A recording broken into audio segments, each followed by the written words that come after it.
जब तुम्हारी जिंदगी में कुछ मुश्किलें आए तो तुम ना सिर्फ उन मुश्किलों का डट करके सामना करो बल्कि अपनी जिंदगी को ही बदल दो। एक बार एक लड़की ने एक एंट्रेंस एग्जामिनेशन को क्रैक करने की बहुत कोशिश करी, बहुत मेहनत करी, लेकिन उसके बाद भी वो उसको क्रैक नहीं कर पाई, जिसकी वजह से वो अंदर से पूरी तरह से टूट गई, बहुत परेशान रहने लग गई, दुखी रहने लग गई। उसके पिता से अपनी बेटी की यह हालत देखी नहीं गई। फिर उन्होंने एक दिन अपनी बेटी को बुलाया और उन्होंने अपनी बेटी को कहा कि तुम मेरे साथ एक बार किचन में चलो, मुझे तुम्हें कुछ दिखाना है। किचन में पहले से ही उन्होंने गैस स्टोव के ऊपर 3 बोल रखे हुए थे।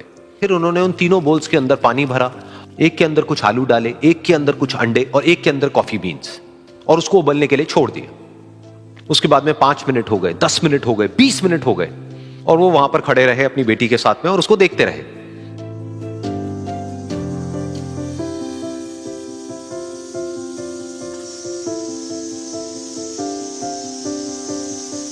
तो बेटी अंदर से थोड़ी सी इरिटेट होने लग गई, कहती है क्या कर रहे हो आप? तो उसके पिता ने कहा कि सिर्फ 1 मिनट और रुको, तुमको सब समझ आ जाएगा।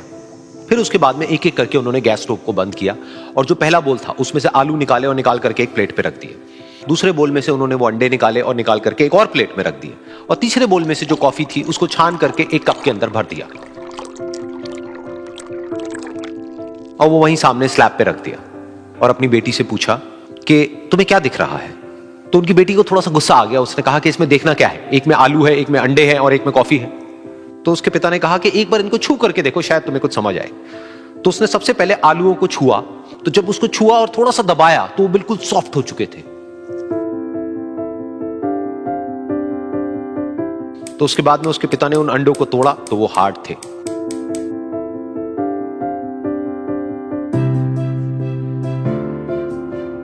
और फिर उसके पिता ने वो कॉफी वाला कप उठाया और अपनी बेटी को कहा कि एक बार इसको सूंघ करके देखो। तो जब उनकी बेटी ने उस कॉफी को सूंघा तो उसके चेहरे पर एक स्माइल आ गई। फिर उसके पिता ने अपनी बेटी को कहा कि तुमने ध्यान से देखा कि क्या हुआ यहां पर? ये तीनों ही बिल्कुल एक ही सिचुएशन में गए, लेकिन तीनों ने अलग अलग तरीके से रिस्पॉन्ड किया। तो पहला यानी कि आलू, जब हमने उसको उस पानी में डाला था उससे पहले वो बहुत ही हार्ड थे और स्ट्रांग थे, लेकिन गर्म पानी में जाने के बाद में वो अंदर से बिल्कुल सॉफ्ट हो गए, यानी कि कमजोर पड़ गए। दूसरे थे अंडे, जो गर्म पानी में जाने से पहले अंदर से बिल्कुल ही कमजोर थे, लेकिन गर्म पानी में जाने के बाद वो अंदर से स्ट्रांग हो गए। तीसरी थी कॉफी, जिसने कुछ ऐसा किया जो इन दोनों से बिल्कुल अलग था, यानी कि उसने उस गर्म पानी में जाने के बाद में खुद को नहीं बदला बल्कि उस पानी को ही बदल दिया। बिल्कुल इसी तरह से हमारी जिंदगी में भी होता है। तुम्हारे ऊपर है कि तुमको इन तीनों में से क्या बनना है। एक, आलू के जैसा, यानी कि जब तुम्हारी जिंदगी में कोई मुश्किल आए तो तुम अंदर से पूरी तरह से टूट जाओ, यानी कि कमजोर पड़ जाओ। दूसरा, अंडे के जैसा, यानी कि जैसे ही तुम्हारी जिंदगी में कुछ मुश्किलें आए वो मुश्किलें तुमको अंदर से तोड़े नहीं बल्कि तुम अंदर से और स्ट्रांग हो जाओ। या फिर तीसरा, यानी कि कॉफी के जैसा, मतलब कि जब तुम्हारी जिंदगी में कुछ मुश्किलें आए तो तुम ना सिर्फ उन मुश्किलों का डट करके सामना करो बल्कि अपनी जिंदगी को ही बदल दो। महफिल भी रोएगी, हर दिल भी रोएगा, डूबेगी कश्ती मेरी तो साहिल भी रोएगा। इतना प्यार बांटूंगा इस दुनिया में ऐ मेरे दोस्त कि मेरे मरने के बाद मेरे आशिक तो क्या मेरा कातिल भी रोएगा।